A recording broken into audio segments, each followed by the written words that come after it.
Russell and Barbara Steger appear devout. What is this? Both of them were very religious. Will you marry me? Oh my God. Their lives were built around the church. She was a model mother, churchgoer, Sunday school teacher. Behind closed doors, commandments are broken. It was a risky thing that Russ had done and a wrong thing. Who's that guy? My husband. There were a lot of secrets in their relationship. And lives will be shattered. Make sure the bullet goes into the barrel. It's hard to believe that the person you're sleeping beside might actually murder you. It would be pretty simple. Betrayal is betrayal. Love may be blind and marriage bliss, but divorce is murder.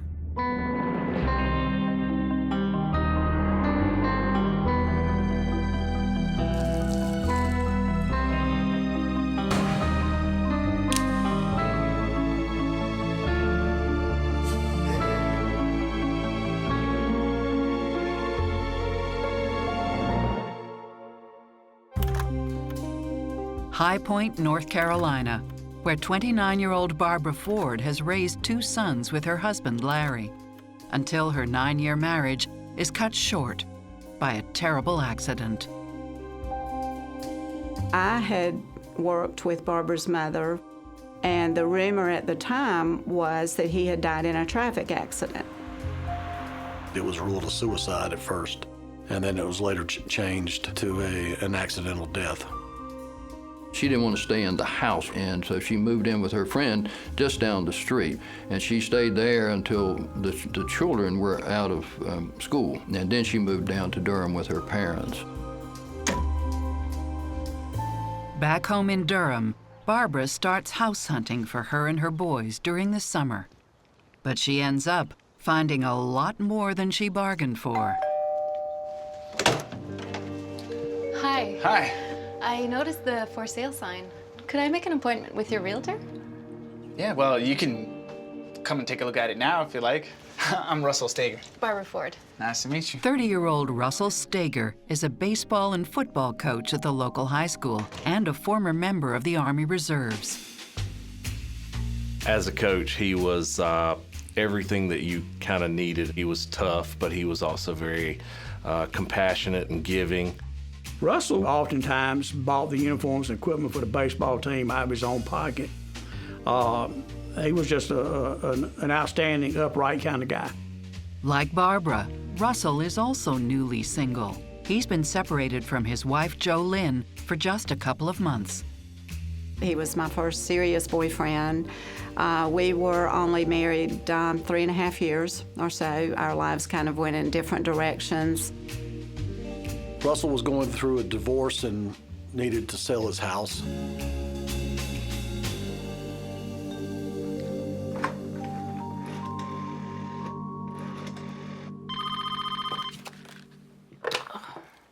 Hello? Hi, Barbara. Yes? This is Russell Steger. How are you? Great, thanks. Did you get my offer for the house? Actually, that's what I was calling about. I decided to keep the house after all. Oh, I understand. It is a great place. I hope you find what you're looking for. Okay, bye. Just a few weeks later, he and Barbara meet again. She ended up buying a house on the corner across the street from Russ. I guess you found a house after all. Hi. How are you? Great. Yourself? Great. We're moving in today. I know. We're like almost neighbors. Yeah. Do you need a hand with that? That'd be great. Thank you. Come, I'll show you around. Okay. Soon, the two become more than just neighbors. Thank you. Barbara was hot after Russ. She kept going to talk with him. I'm not sure what it was that drew each other together, but after that, it was just about anything that one did, the other did. One thing that draws them together is their Christian faith. They had both grown up in Baptist churches, and they were from similar backgrounds, families, and both of them were very religious. Besides the church, Barb also shares Russell's love of sports.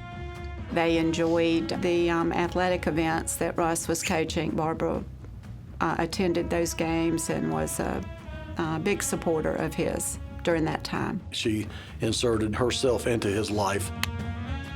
They seemed to have a very good relationship. They were affectionate towards each other. Wasn't unusual to see them with their arm around each other or holding hands. The sex was an immediate thing.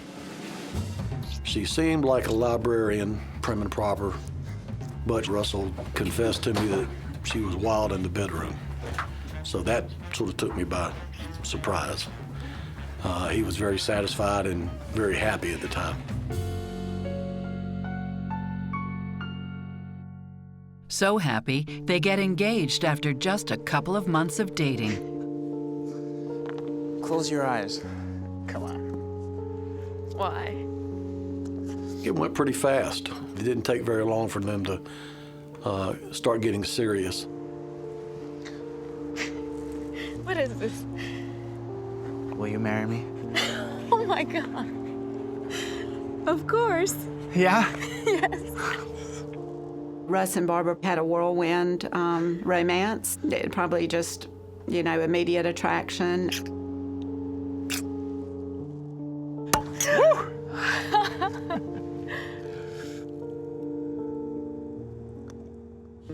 The ink barely has time to dry on Russ's divorce papers before he and Barb tie the knot.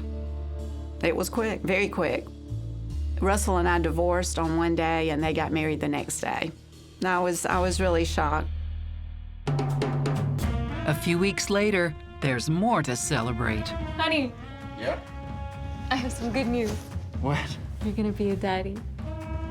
Are you serious? He had been very excited. Children were extremely important to Russ. He wanted to have children of his own. I know that was a dream that he had. Oh my, it's gonna be a little baseball player, right? Well, what if it's a girl? Well, she can still play. Oh my God. This is so great. It's a dream that doesn't last long.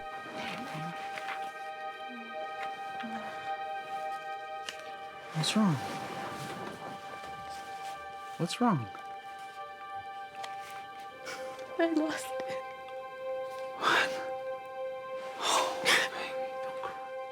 She had a miscarriage. Russ's mom told me that Russ was very distraught when Barbara lost their baby. I'll try again, all right? Don't cry. It's a blow, but they pick themselves up and keep themselves busy, especially at the church. Just about done. Barbara was involved in a number of activities, children's types of ministries, working with senior adults. That's brilliant. I just made it. I always remember that she would, be there to help if ever she was called on. For the kids only. Russ was involved in a whole host of activities as well. Their lives were built around the church. Great, guys. And Russ adopts Barb's sons, now 6 and 11 years old. He was very family-oriented, loved kids. He thought that, well, since we're all living together and their dad is dead, that he could step in and really be a good father figure. All the way through. They were great kids, and he was a great dad. He looked after those boys like they were his kids. Scared. Forensic psychologist Dr. Brian Russell and psychotherapist Stacy Kaiser see a family with a good shot at happiness. Russell and Barb have a chance at being an exception to the fact that 70% of second marriages with kids end in divorce. Their chance at being the exception is that they have some of the things going for them that we recommend for all marriages. They have family support on both sides. They have common interests. They have a common faith tradition. And these are all things that add strength to the foundation of marriages. And Russell has done something that almost any mother would be happy about. He has taken in her 2 sons as if they were his own. Beyond faith and family, Russ and Barb find another way to connect. Barbara and Russ love to shop for nice things. Russ always had kind of expensive taste. He loved beautiful clothes, nice jewelry. They both wanted the nicest thing available and the best clothes available and all of that. And their spending sprees don't stop at clothes. They bought big new houses. It was new cars all the time. Several of us joked that when it was time to change the oil in their cars, they bought a new car instead of changing oil. I mean, that's about how fast things escalated. You want to go for a ride? Beautiful. And then they bought the place at the beach. They bought a boat. I couldn't run with them as much. I couldn't afford it on my teacher's salary. And I was wondering how he could, afford everything on his. Friends speculate that Barb must have come into money after the death of her first husband. Nice car. Thanks. I just couldn't resist. The only way that the friends could understand what was going on was they thought that Barbara must have gotten a huge amount of life insurance. In sports, the International Basketball League was busy last night with 7 games. But the life insurance payout, combined with Russell's teaching salary, is not enough to fund their extravagant lifestyle. So Barbara looks for a way to bring in some extra cash. Can you start Monday? Sure, I can start now if you'd like. One of their friends, Harry Welch, owned a radio station, gave her a job as a ad salesperson, and paid her $150 a week base salary with commissions, Soon after, friends are surprised to discover that Barb has a hidden talent. She's been secretly working on a novel. Okay, guys, we have some great news. Her book got picked up. Well, congrats, Barb. That's amazing. Barbara had written a book called Untimely Death. Barbara had turned it in to a publisher and got a letter back saying that it was accepted and would start receiving royalties from it. And he's gonna do the illustration. We have a man of many talents here. She would be getting an advance. I don't remember how much, but it was a substantial sum of money. To celebrate, the couple joins the most prestigious country club in the area. Yeah, good game, good game. Life couldn't be any better for Russell and Barbara, the soon-to-be published author, until Russell discovers his wife's storytelling skills might extend beyond the written page. He was unaware of all these debts, all these accounts that she had had. They just created more turmoil in that marriage.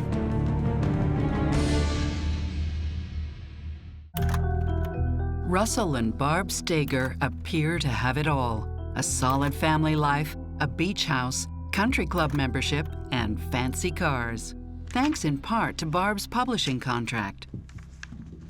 But they're about to be unseated from the lap of luxury. One night, he found this big box with all these bills that he knew nothing about. Bills he thought had been paid by her. He was unaware of all these debts, all these accounts that she had had. Hi. When confronted, Barb immediately gets defensive. What's all this?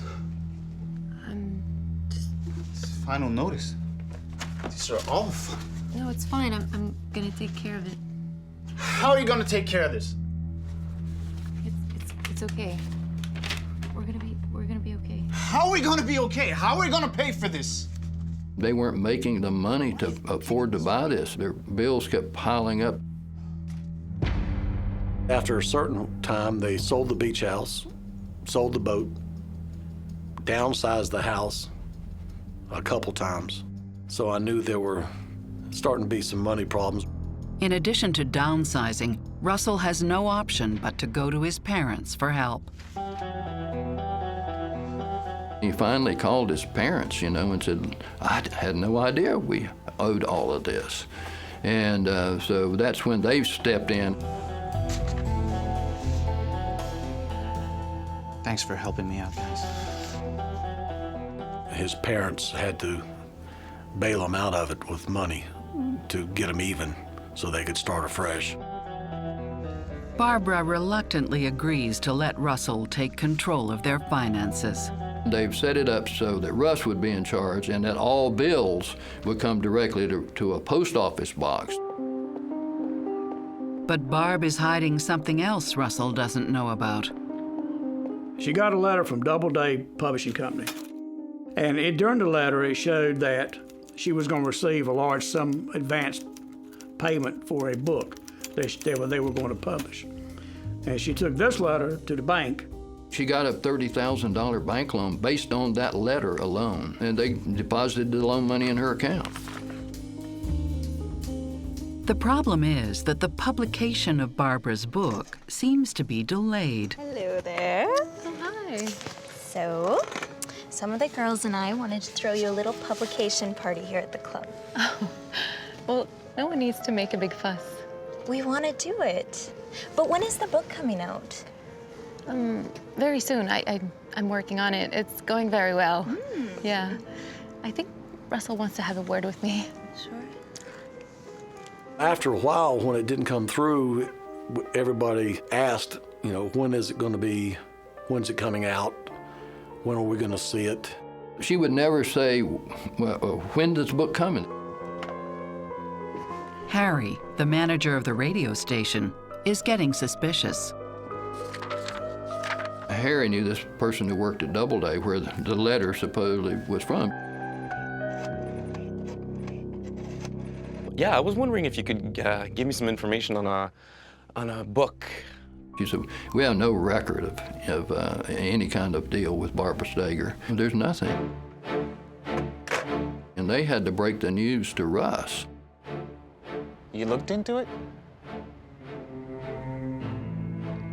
Barbara received a rejection letter from a noted book publisher rejecting the transcript that she sent to them for the book. She took their logo and cut it off that rejection paper and taped it to another piece of paper and wrote an acceptance letter and signed somebody's name who doesn't even work there. And that's not all. Well, at least she still has the job at the radio station, right? Russ, she hasn't worked for me in months. Harry had to say, Russ, she never sold a commercial. She never sold a spot, ever. You know, and I couldn't afford to keep paying her, but I was just glad when the book deal came along. Instead of confronting Barbara, Russell keeps his questions to himself. Russ would tend to sit back, kind of gather evidence, watch closely, and try and determine what was going on. That just created more turmoil in that marriage. Russell may be silent on the subject, but his friends are not. The grapevine is buzzing with speculation and gossip. It ended the relationship with all of their church friends. They were there, and then all of a sudden they were not. They gone to another church. When Russ finds out that he's married to somebody who's a fundamentally dishonest person, there's been a pattern of dishonesty in the relationship, it is a marital emergency for him because it suggests that the foundation of a healthy, successful marriage isn't there because that's trust. And so he doesn't really have great options at that point. One option is for him to stay and to deal with the fact that the dishonesty is probably going to continue, or to get out and deal with all of the negative consequences that come with getting out. People lie for a variety of reasons. In Barb's situation, I think there is a possibility that she is lying to her husband because she has lost one husband and she doesn't want to lose another. I also think it's possible that she's lying because she's worried that he's going to be upset with her and she doesn't want to have to deal with those consequences. Instead of confronting this humiliation head-on, the couple choose to forgive, forget, and move on. They were trying to patch things up. Russell wanted to make it work, wanted a family, didn't want to give up. Don't you look handsome in your uniform? I gotta get going. Yeah, me too. Said I'd be in early today. I don't want to be late. Barb gets a real job as a secretary, and Russ takes on a second job as a part-time firearms instructor at the National Guard. I just can't help it. It just happens. Barbara even seeks out professional help for her spending addiction. Her parents started paying for her to see a psychologist. She was a compulsive buyer, and everything she bought had to be better than the last thing that she bought. I didn't mean to lie about all the bills and the book deal. They agree to put Barbara's financial indiscretions behind them. But another kind of indiscretion will prove unforgivable. Saw them in the car just passionately making out. Russ was an expert marksman.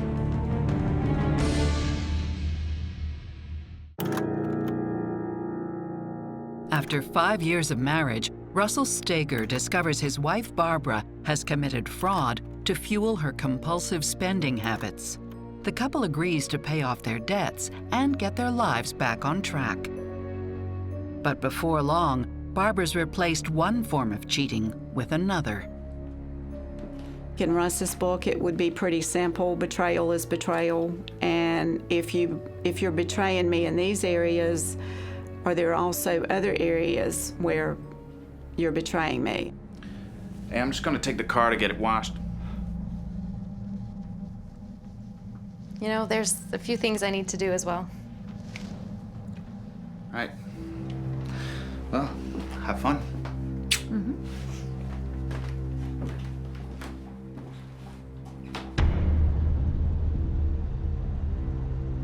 One night, while driving home, Russell spots Barbara's car and takes the opportunity to investigate.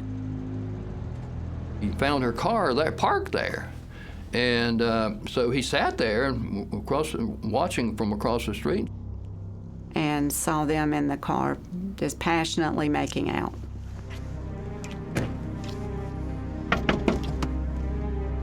Can I help you? Russ, it's not what you think. Russ! Russell was not a confrontive person. He got in the car and went home. He found out what he needed to find out. Who's that guy? My husband.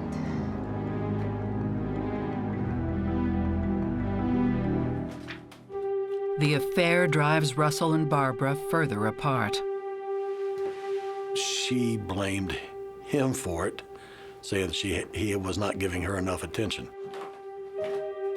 He was just kind of crushed at that point, and I don't think he knew what to do at that point. He was very disillusioned.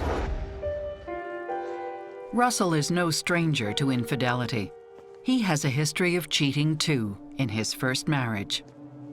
Russ was a work in progress, as we all are. He had made mistakes, some big, some major. Barbara is certainly aware of Russell's past indiscretions, having met the girl herself. Russell cheated on his first wife, and Barb knows this. First of all, it may have made her not trust him in that area, but it also may have made her think that she has a free pass, that there's a possibility that he's out there cheating on her, and so that she can go out and cheat on him. Even though Russell is upset that Barbara was cheating on him, he also believes in some ways that this is karmic retribution, that he's getting a payback for his past sins. And so he's sort of giving her a little more leeway because of that.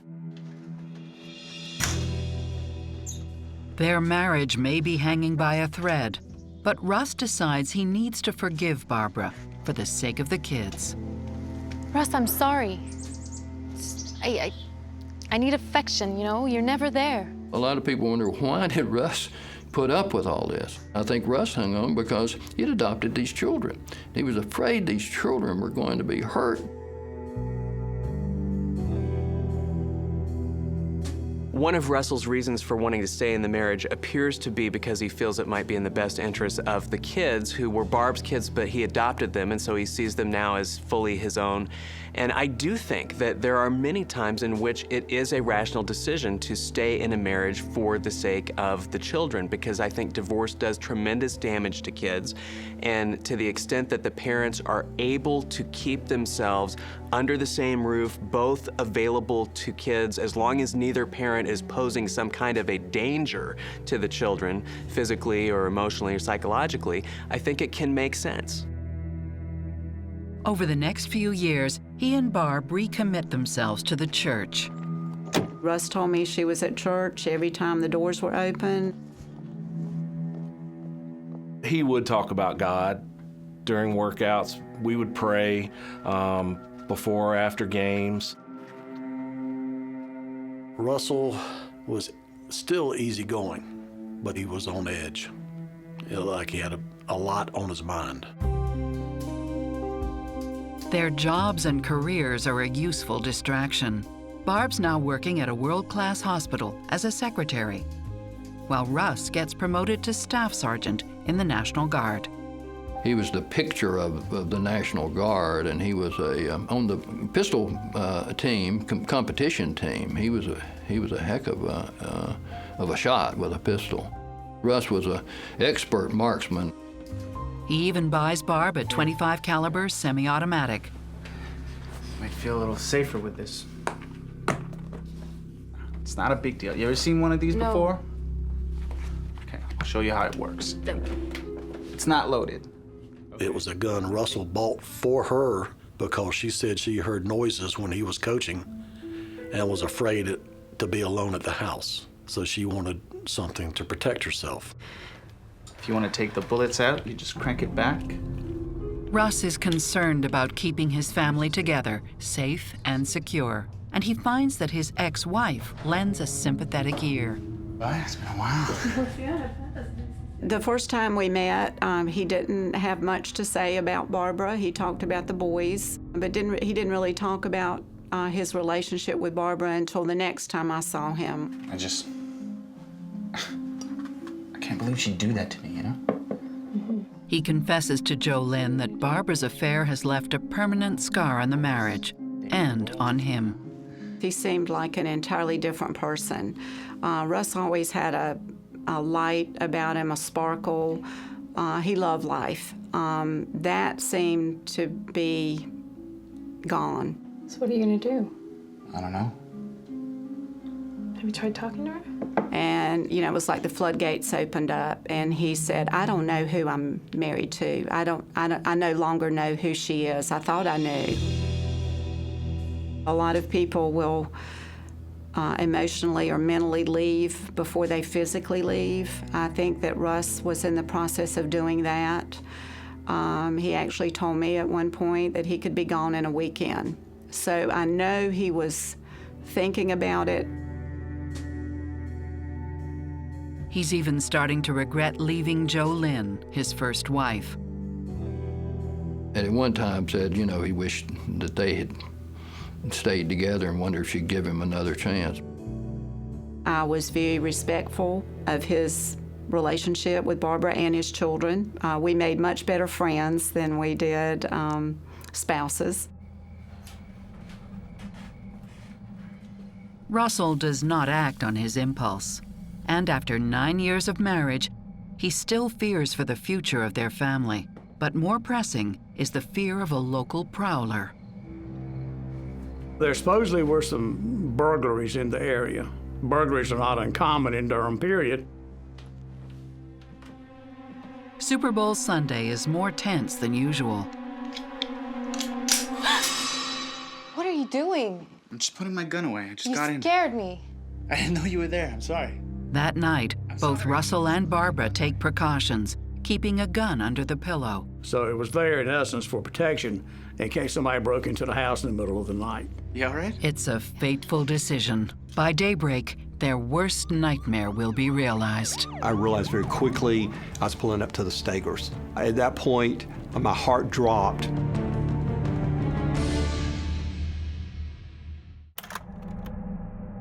After lies, betrayal, and infidelity, Russell and Barbara Stager's marriage has reached the point of no return. Oh my God! Help me! 911, what's your emergency? Barb and Russ's friend, Kevin Wilson, a paramedic and captain volunteer firefighter, gets a frantic 911 call. My fire pager went off, so I got up, got in my car. As I turned and started looking at the numbers, I realized very quickly I was pulling up to the Stagers. At that point, my heart dropped. I didn't do anything. I don't know what happened. Someone get her out of here. They found Barbara somewhat distraught. Russ was laying in the bed. One first responder told me that it appeared he had a gunshot wound to his head and he was trying to control the bleeding. Had to basically suspend emotion and all of the numbers of things that were running through my head of, oh my God, here I've got a friend that's got a gunshot wound in his head. He's got a pulse. We gotta get him out of here as soon as possible. He's still alive. He is breathing. Not great, but he still had a heartbeat. Barbara is beside herself. She was like, why does he keep these guns? They're so dangerous. There are kids in this house, all this yelling and stuff, and they had to get her out of the room. She was a distraction, and the deputies finally removed her out of the room so that we could actually continue to work on Russ. The information she was given right then was really not pertinent to our medical care. My main focus is trying to deal with Russ. Russ is taken to the hospital, clinging to life. 6 hours later, Russell Steger dies from his injuries at the age of 40, apparently the victim of a tragic accident. One of our best friends called me and said, Joe, Russell's been shot and killed. Something like that sudden, it's hard to prepare for. I considered him my best friend. It was a big shock that it happened, and it was an empty feeling. It was a sad, sad day. The police turned to Barbara to find out what happened. She's laid in the bed beside Russ. Russ is laying on his left side facing the wall. She's behind him. When she stretches out, she feels an object under the pillow, and then realizing that it's a gun. No! Oh my God! Help me! As she's starting to move off the bed, the gun discharges. It was an accidental shooting. There was nothing to indicate otherwise. That was the premise we were operating under. I'm confirming it's an accidental discharge. Unfortunately, these things happen a lot. The police may accept Barbara's explanation of the shooting, but there's at least one person who does not. Hello? Hey, Mom. Mom, what's wrong? Throughout the night, I tried to reach the detective in charge. And meanwhile, I started typing up everything I could think of that Russ ever told me. And I stayed up all night doing that. And then the next morning, February 2nd, I started trying to reach the detective again. Detective Buchanan. It's Jolyn Snow. Could I stop by and see you about the Steger case? I doubt it'll change much. It was an accident. That blew me away. Okay, well, I'm coming right now. Thank you. Please, sit down. First of all, Russ would never, ever have slept with a gun underneath his pillow. He never put ammo in a gun unless he was ready to shoot it. It was always stored separately. She doesn't persuade Detective Buchanan. He was just thinking, well, this is just a former wife that's suspicious. He didn't seem interested. He wasn't taking notes, and I thought, this is going nowhere. I'm just being blown off. He was a safety fanatic with guns. Look, the evidence supports Barbara's story. But there's more. Well, did you know that her first husband also died accidentally by a gun? What'd you say? I said her first husband also died accidentally by a gun. Jolyn tells the police about Barbara's first husband, Larry. Larry Ford and Barbara were married, and they had 2 kids that Russ adopted. Barb and Larry were married for 10 years until an apparent accident leaves her a widow and her children without a father. Larry Ford comes home one night, about 9 o'clock or so. Barbara went to bed. Then around midnight, Larry is cleaning Barbara's new gun and discharged. That's the story she told. It was ruled a suicide and then changed to an accidental death. They were so similar. Shooting in the middle of the night, nobody else around. Russ found out about the first husband's death when Barbara was writing the book about his death. He began to question the story. It's good, babe. Oh, you think so? Yeah, I like it. Can't wait to see what happens. Yeah, well, you can't see that for now, 'cause I'm still writing it. She actually did write little bits of stuff about, you know, what a horrible thing it was that Larry had died accidentally, and what a dreadful thing it was that people were suspicious of her. Let me write. But as Barb's lies pile up, Russ begins to wonder if there's more to the book than meets the eye. I suspect that Russ became suspicious about her first husband's death when he started discovering her other betrayals, that she was such a convincing liar. I know this sounds crazy, but if anything happens to me, will you look into it? You're just being paranoid. I'm sure there was an investigation. Just promise me. Of course.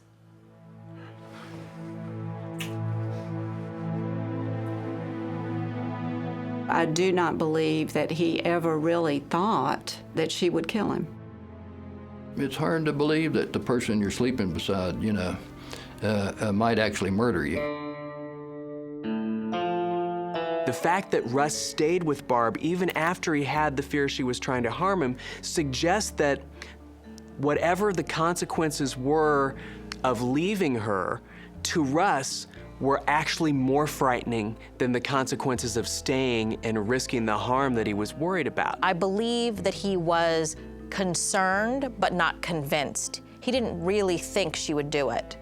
And if we also look at Russ's history throughout this whole story, we can see that he's a guy who really didn't listen to his intuition. He had suspicions about her, but he didn't totally listen to those things, and he always paid the consequences. Jolynn's suspicions compel Detective Buchanan to dig deeper. So you're gonna look into it? Absolutely. That's when the real investigation began. Police quickly confirm Jolynn's story. We contacted the medical examiner's office to get them to research their files, and then they found the death of Larry Ford and showed that he died in a similar manner. And they order an autopsy on Russ's body just before he's laid to rest. Barbara is kept in the dark. She had no knowledge that was going to occur. When she went to the funeral home that morning, Russ wasn't there. He was in Chapel Hill being autopsied. Of course, he was returned in time for the funeral. 4 days after Russ's funeral, the police ask Barbara to show them exactly what happened on the night of his death. No, he was lying on his side. Barbara said it occurred. The bullet was struck Russ's back of his head on the midline and should have had an upward trajectory and should have struck him behind the right eye. The autopsy showed that the bullet entered on the midline in the back of his head and struck him above his left eye, which would indicate that it was a downward trajectory, which means the assailant or the shooter was above and behind him. I remember reaching out, and then And when she reenacted it, the way she reenacted it did not match up with forensic evidence. She would have actually had to been sitting almost straddle on top of him to shoot him in the way things happened. The forensic analysis persuades police and prosecutors that they have a case. We went and arrested her at the house. She had this look of dismay on her face, like, I can't believe you're doing this. We have a warrant for your arrest. I took a great deal of pleasure in putting my bracelets on her wrist. A lot of the community thought we were nuts. The church had a fundraising to give her money to go her bond to get her out of jail. That was the Barbara they knew. They knew her as somebody, a church-going, Bible-thumping individual. When Barbara's trial begins, she maintains her innocence. But prosecutors have a very compelling witness. Somebody had picked it up and started playing the tape, and the son recognized it as that's Coach Stager.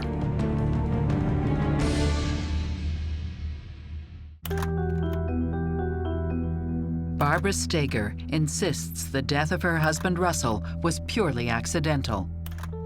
But after Russell's ex-wife tips off the police and they unearth some very compelling evidence, Barbara is charged with murder. And one of the key witnesses against her will be the very man she shot dead, Russell Steger. Russ had a tape recorder in his desk in the gym at high school. And just before the trial began, a police officer called the detective bureau and said, a woman has called us and said that she has a tape recorder that her son found at school. One of our baseball players found the tape recorder and took it home. The last couple of weeks, every time I've turned around, They heard this voice, and then the son recognized it as that's Coach Steger. The tape makes for some fascinating listening. Russell describes the moment when he first became aware of Barbara's infidelity. when I was coming back through after washing the car and getting it filled up, I saw our other car sitting at County Stadium out there in the parking lot. Barbara had many, many affairs. Every male that I talked to described her as an nymphomaniac. She came up with some guy. I couldn't see great, but I did see that they were in the car making out and stuff like this. When the door closed, Barbara was entirely a different person. She loved men. I think at times was insatiable sexually. She lusted after men. Unbeknownst to Russell, there was never a pregnancy or a miscarriage. She was incapable of having children after her second child, but she never told Russ that. And on 2 different occasions, she pretended to be pregnant. I think she wanted to satisfy him because he did want a child of his own. On the tape, Russ also questions the circumstances of her first husband's death. My question is, did her husband, Larry Ford, accidentally shoot himself? Finally, Russell gives the detectives what they need: incriminating testimony that demonstrates criminal intent. The last few nights, during sleep, Barbara has woken me up to give me some kind of medication. It's good for you. It's gonna help you sleep better. Just take it. I have not taken it, placed it under the bed. Now, if I was already asleep at 4:30 in the morning, why would somebody wake me up to give me 2 sleeping pills? The account strongly suggests an intent to cause harm. I'm so thankful that he made that tape, because I think it was powerful evidence against her. And he was able to testify on his own behalf, and I'm amazed and awestruck by that. Barbara profited generously from her first husband's death, and financial gain appears to be the motivation for the death of her second husband as well. She'd gotten all these loans that Russ didn't know about. She was making all these payments, and she had gotten Russ's checkbook and written these 2 checks. One loan would come due, so she would obtain another loan to pay off that loan. They were about to foreclose on all the loans, and they would have notified Russ, since Russ was a co-signer, but he wasn't a co-signer. She forged his name on the paperwork, and Russ didn't know. He didn't know how in debt they were. So she killed him, 1, for the insurance, and 2, to keep this from coming out about all this money she owed.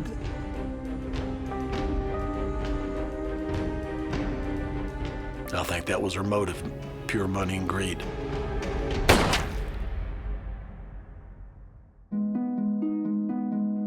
While it sounds odd to say, there are people that would think about killing someone in order to save themselves from their financial problems. And that may have been what Barb was trying to do. Things were very complicated for her. She was having problems with her husband. They were in financial ruin. And so it may have been that she thought to herself, if I can just get rid of him for real, it's going to solve my problems. One of the things that we know about sociopaths is that they tend to want what they want when they want it. And so they do what it takes to get what they want right now. Like, for example, not paying bills and creating this unsustainable financial situation that is going to be a house of cards that will collapse at some point down the road. But they're not worried about that right now, because if and when the brink of collapse is there, they'll just find some exit strategy. In August 1989, Barbara Steger is convicted of the murder of her husband, Russell. Her sentence, death by lethal injection. The jury took about 45 minutes deliberation to find her guilty, and then they came back with the death penalty. In 1993, the state Supreme Court overturns the ruling, and Barbara's given a life sentence instead. And while it's never proven that she murdered her first husband, Russell's supporters remain suspicious. It's very important for Barbara to remain behind bars because, frankly, I think she's a serial killer. She should not be allowed to walk among us again. She's too dangerous. Apparently, she doesn't believe in divorce. She'll just do like a black widow spider. She'll kill the spouse and move on. While Barbara's older son has already left home, her younger son, age 14, goes to live with her brother. For those who knew and loved Russ, his absence is still sorely felt. I remember Russ smile, fun-loving, easygoing, patient, wonderful friend. Russ loved life. Oftentimes I'll try and enjoy things twice, once for me and once for him.